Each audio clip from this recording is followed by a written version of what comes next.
Hello बच्चों, तो कैसे हो आप सभी लोग। और आज की वीडियो हम स्टार्ट करने जा रहे हैं। और आज की वीडियो में देखिए हमारे पास है क्वाड्रेटिक इक्वेशन का वन शॉट रिवीजन करवाऊंगा मैं आपको। और क्वाड्रेटिक इक्वेशन के कुछ इम्पोर्टेंट क्वेश्चंस को मैं आपके सामने सॉल्व कराऊंगा। एंड सॉरी फॉर दैट कि मैं आपके लिए वीडियो बहुत ज़्यादा कम लेके आ रहा हूँ, क्योंकि मेरा शेड्यूल जो है ऑफलाइन क्लासेस का थोड़ा सा टाइट है, तो इसलिए मैं आपके लिए वीडियो नहीं ला पा रहा हूँ। बट अब आज के बाद मैं आपके लिए कॉन्टिन्यूसली वीडियोस को बनाते रहूँगा। और आज की वीडियो हम स्टार्ट करते हैं ज़्यादा ना टाइम वेस्ट करते हुए। बट आप मुझसे प्रॉमिस करिए आज की वीडियो आप एकदम लास्ट तक देखेंगे। और वीडियो बहुत ज़्यादा होने वाली है शॉर्ट, मात्र बस आपकी 20 मिनट की वीडियो होने वाली है। बस आपको कुछ कुछ मैं तो कंसेप्ट बताऊंगा, फिर आपकी नेक्स्ट वीडियो से हम कुछ पीवाईक्यूज क्वेश्चन को स्टार्ट करेंगे। आज की वीडियो बस होने वाली है आपका वन शॉट रिवीजन, और कुछ 3-4 क्वेश्चंस को हम डील करेंगे। तो स्टार्ट करते हैं। तो देखिए, तो स्टार्ट करते हैं। तो पहले जो हमारे पास यहाँ पे बनता है क्वेश्चन, वो कैसे बनता है कि आपके पास कोई भी अलजेब्रिक एक्सप्रेशन दिया होगा, एंड अलजेब्रिक एक्सप्रेशन में आपको ये बताना है कि ये क्वाड्रेटिक इक्वेशन है कि नहीं है। फॉर एग्जांपल के लिए मेरे पास एक क्वेश्चन है। तो यहाँ पे देखिए जो मेरे पास क्वेश्चन है वो क्या है। तो कहता है question minus two x square is equals to 5 minus x, and 5 minus x और 2x माइनस 2 अपॉन 5।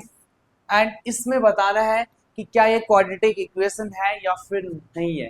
तो देखिए आपको क्या करना पड़ेगा। पहले तो देखिए -2x² तो सेम रहेगा। तो अब देखिए यहाँ पर स्टूडेंट को बहुत ज़्यादा वो डाउट होता है। यहाँ पर आपके पास है तो दो ब्रैकेट्स, ठीक है। दो ब्रैकेट्स को मल्टीप्लाई करने के लिए सिंपल सा होता है कि जो फर्स्ट ब्रैकेट की जो फर्स्ट क्वांटिटी है 5, तो 5 को आप इस पूरे ब्रैकेट से मल्टीप्लाई कराओगे, एंड जो फर्स्ट ब्रैकेट की जो सेकेंड क्वांटिटी है इसको इस पूरे ब्रैकेट के साथ आप मल्टीप्लाई करवा देना। नाउ इसके बाद क्या हो जाएगा स्टूडेंट आपके पास, तो -2x²। अब ये क्या बन जाएगा, तो 5 टू ज़ा हो जाएगा आपका तो 10x, फिर प्लस माइनस का माइनस 5 टू ज़ा हो जाएगा तो 10/5 हो जाएगा, ठीक है। नाउ ये क्या बन जाएगा आपका, तो -x × 2x, तो -2x² बन जाएगा, एंड माइनस माइनस का प्लस, तो 2x/5 बन जाएगा। सो स्टूडेंट आप यहाँ पे देख पा रहे होंगे, यहाँ पे क्या है देखिए, तो -2x² है, और यहाँ पर भी तो -2x² है, और बीच में आपके पास क्या है, बीच में आपके पास इक्वल्स टू है। तो मैंने कहा था आपको कि अगर इक्वल्स टू के एलएचएस में और इक्वल्स टू के आरएचएस में सेम साइन वाली टर्म होगी तो वो कैंसिल हो जाती है। तो -2x² से -2x² कैंसिल हो गई।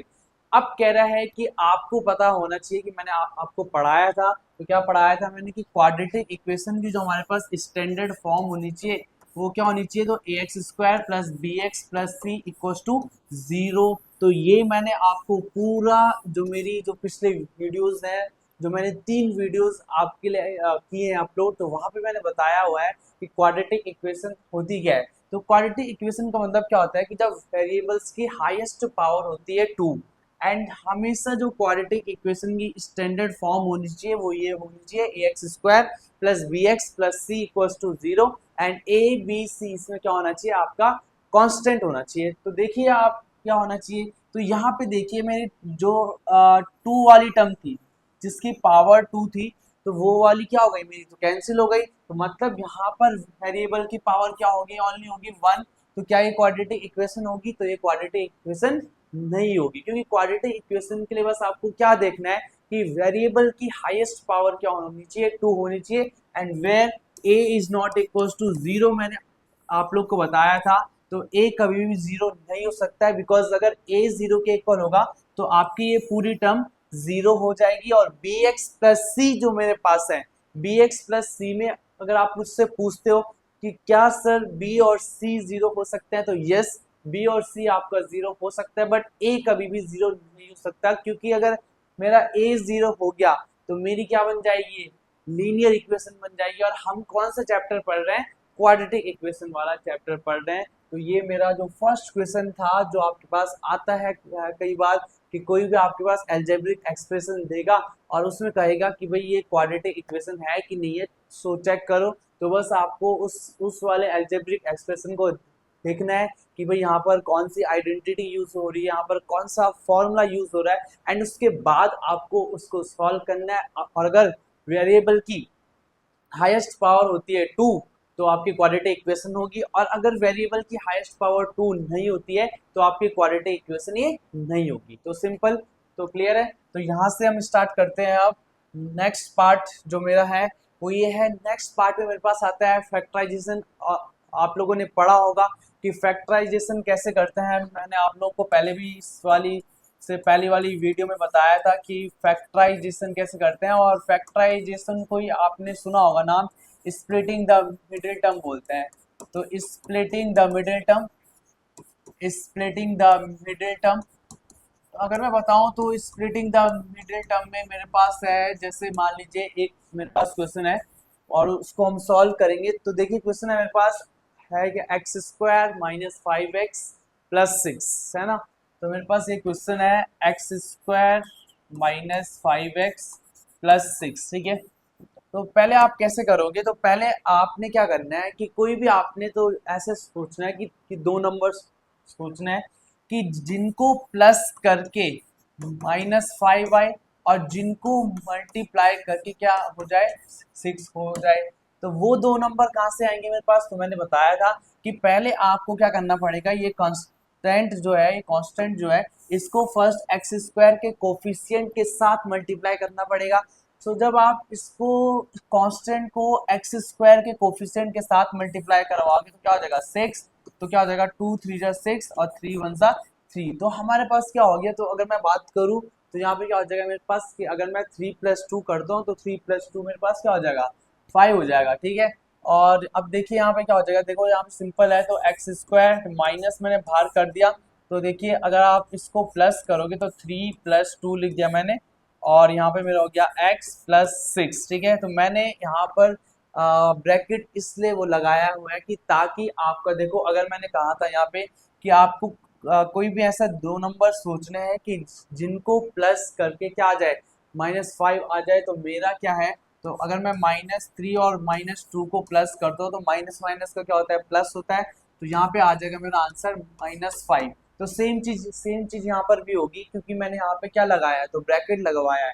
तो ब्रैकेट का मतलब क्या होता है कि ब्रैकेट के बाहर जो मेरा साइन है क्या है, नेगेटिव का साइन है, मतलब ब्रैकेट के सारे साइन जो होंगे वो चेंज हो जाएंगे। तो देखिए कैसे साइन चेंज होगा, तो देखिए सिंपल है, देखिए एक्स स्क्वायर -3 प्लस माइनस का तो 3 × x हो जाएगा -3x हो जाएगा आपका, प्लस माइनस का -2x हो जाएगा आपका, +6 हो जाएगा, ठीक है। अब क्या करना है आपको, बस यहाँ पे लेना है कॉमन। तो कॉमन लेने में बहुत बच्चों को आता है डाउट, बहुत बच्चे बहुत मिस्टेक्स करते हैं कि सर कॉमन कैसे लें। तो कॉमन लेने में उनको बहुत ज़्यादा प्रॉब्लम होती है कि यार ये तो मैंने यहाँ पर सिंपल सा फैक्टराइजेशन लिया, अगर मैं सपोज दैट कोई लॉन्ग डिजिट वाला फैक्टराइजेशन को करता हूँ तो उसमें उनको प्रॉब्लम फेस करनी पड़ती है। तो देखिए प्रॉब्लम फेस ना करे तो आप कैसे कॉमन करोगे, तो देखिए जैसे मैंने सिंपल है कि आपका यहाँ पे क्या हो जाएगा, तो x को मैंने क्या लिख दिया, सॉरी जो मेरे पास एक्स स्क्वायर है उसको मैंने क्या लिख दिया, तो x × x लिख दिया। फिर जो -3 है तो -3 को मैं कैसे लिख पाऊंगा, 3 × x 3 × 1 × x लिख लूंगा। फिर जो मेरे पास -2 है तो -2 को कैसे लिखूंगा, 2 × 1 × x लिखूंगा। फिर ये +6 है तो +6 को कैसे लिख सकता हूँ मैं, 3 × 2 = 6 लिख सकता हूँ सिंपल, और या फिर 2 × 3 = 6 लिख सकता हूँ, 2 × 3 लिख सकता हूँ।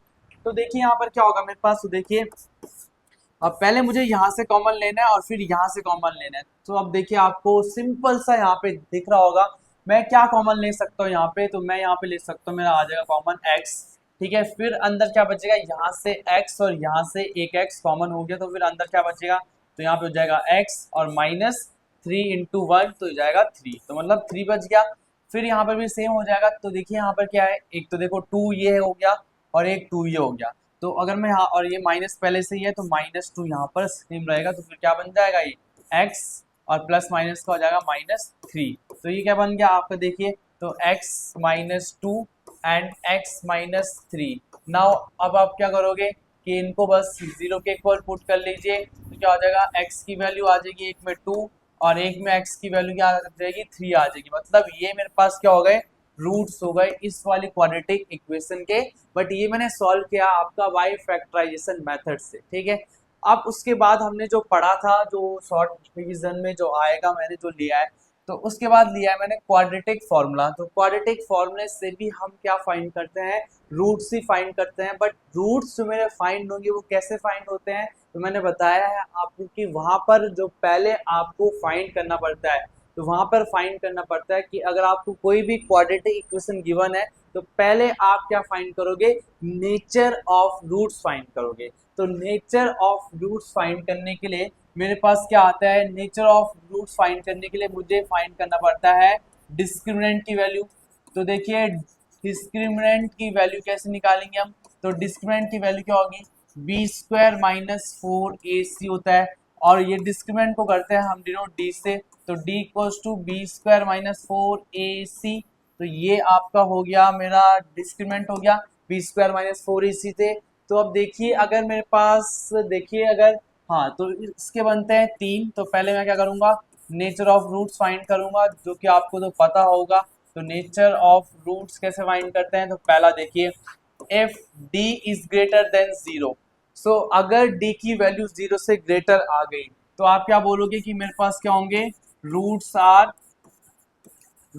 Are real and distinct. जो मेरे रूट्स होंगे वो कैसे होंगे, एक तो रियल होंगे, एक होंगे डिस्टिंक्ट। मैंने बताया भी था पिछले वीडियो में कि डिस्टिंक्ट का मतलब क्या होता है, नॉट सेम। मतलब अगर मान लीजिए एक रूट आपका है 2, तो हो सकता है सेकंड रूट आपका क्या हो, -3 हो। अगर आपके पास एक रूट होता है 2, तो हो सकता है आपका सेकंड रूट क्या हो, 3 हो। तो देखिए ये roots are real and distinct हो जाएगा। सो अगर d की वैल्यू होती है 0, तो मैंने बता दिया था कि अगर d की वैल्यू 0 होती है तो क्या होता है, roots are real and equal. तो उस केस में जो हमारे पास रूट्स होंगे वो कैसे होंगे, रियल एंड इक्वल होंगे, ठीक है। जो हमारे पास होता है तीसरा, तो तीसरा क्या होता है, d इज लेस देन 0 अगर आ गया, इफ डिस्क्रिमिनेंट की वैल्यू आ गई आपकी नेगेटिव, इसका मतलब यहाँ पे रूट्स ही एग्जिस्ट नहीं करेंगे, तो रूट्स आर नॉट एग्जिस्ट। तो आप क्या बोलोगे, roots are not exist, roots exist ही नहीं करेंगे, ठीक है। तो यहाँ तक क्लियर है आपको। तो ये मैंने आपको पहली वीडियो में भी बताया था, तो यहाँ पर भी आपको रिवाइज करवा दिए। अगर आपको इसमें कोई भी डाउट होता है आप मुझसे बिल्कुल कमेंट में पूछ सकते हो, आप मुझे पर्सनली भी डीएम कर सकते हो, और हमारी आप इंस्टाग्राम आईडी को भी फॉलो कर सकते हो, है ना। और वहाँ भी आप मुझसे बात कर सकते हो, वो डीएम कर सकते हो कि सर ये वाला क्वेश्चन कैसे सॉल्व होगा, ठीक है। बेझिझक आप कुछ भी डाउट्स मुझसे शेयर कर सकते हो, ठीक है। अब देखिए ये वाला मैंने पोर्शन आपको कंप्लीट करवा दिया है।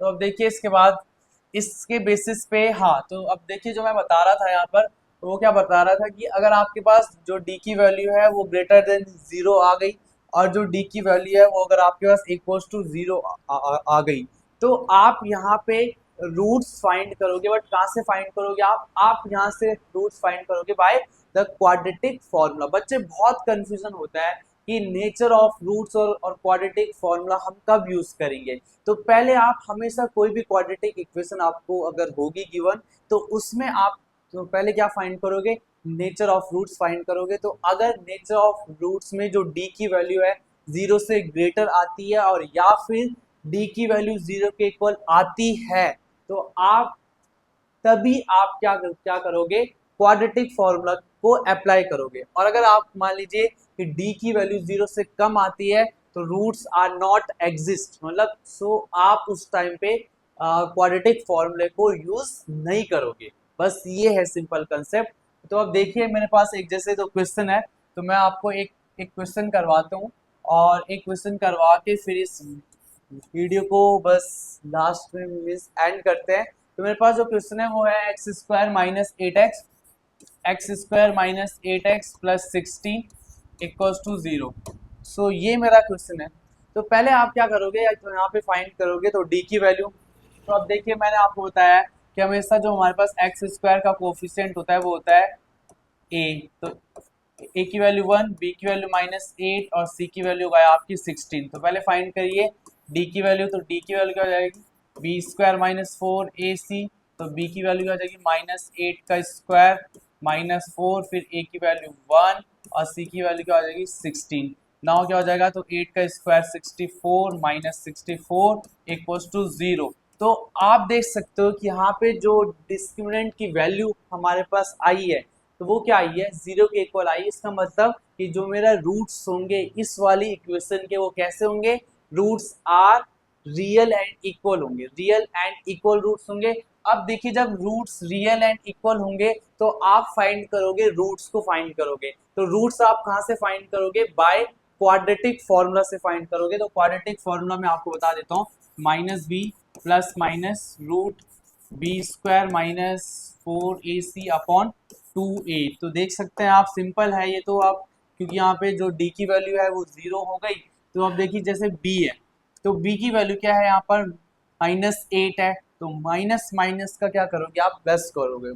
बच्चे क्या करते हैं, साइन में मिस्टेक कर लेते हैं और वहाँ -8 पुट कर लेते हैं और आपने पूरा सही सॉल्व किया होता है और लास्ट में आपकी मिस्टेक हो जाती है। ठीक है, तो फिर इस मिस्टेक्स को आप बिल्कुल क्या अवॉइड करना कि साइन में कहीं भी मिस्टेक मत कर देना आप। ठीक है, तो माइनस माइनस का क्या हो जाएगा, प्लस हो जाएगा। तो 8 प्लस माइनस, तो यहाँ पे आप देख सकते हो कि बी स्क्वायर -4ac की वैल्यू क्या है, 0 है, अपॉन 2 इंटू ए की वैल्यू क्या है, तो 1 है। तो बहुत सिंपल है। अब देखिए प्लस माइनस रूट 0, तो आपको पता है कि ये तो क्या हो जाएगा, 0 हो जाएगा। तो मेरे पास क्या हो जाएगा 8/2, 2 1 2 एंड 2 4 8। तो यहाँ पे हमारे पास क्या हो गया 4 एंड 4, मतलब जो मेरे दोनों ही रूट्स होंगे इस वाली इक्वेशन के वो क्या होंगे, 4 होंगे। तो ये मैंने आपको वन शॉर्ट रिवीजन करवा दिया है। मैं आपके लिए नेक्स्ट वीडियो में PYQ क्वेश्चन को लेके आऊँगा, जो मोस्ट एक्सपेक्टेड क्वेश्चंस होंगे इस वाले चैप्टर के लिए, और आपकी हाफ ईयरली के लिए बिल्कुल अच्छे से आपका शुरू से रिवीजन करवाएंगे और वन शॉट वीडियोस में आपके के लिए लाता रहूँगा। बस आपने बस एक काम करना है कि बस उड़ान क्लासेस को बिल्कुल प्यार दिखाना है, एकदम लाइक शेयर और कमेंट मारिए जरा एकदम बढ़िया से, और अपने सारे फ्रेंड्स को शेयर करिए जो आपकी क्लास में तो पढ़ रहे हैं। आपके इंस्टाग्राम पे शेयर करिए, और अगर कुछ भी आपको इनसे कोई भी प्रॉब्लम होती है, कहीं पे कोई भी डाउट होता है, तो आप उससे बेझिझक या पूछ सकते हो। So thank you so much for watching and till then like share and comment.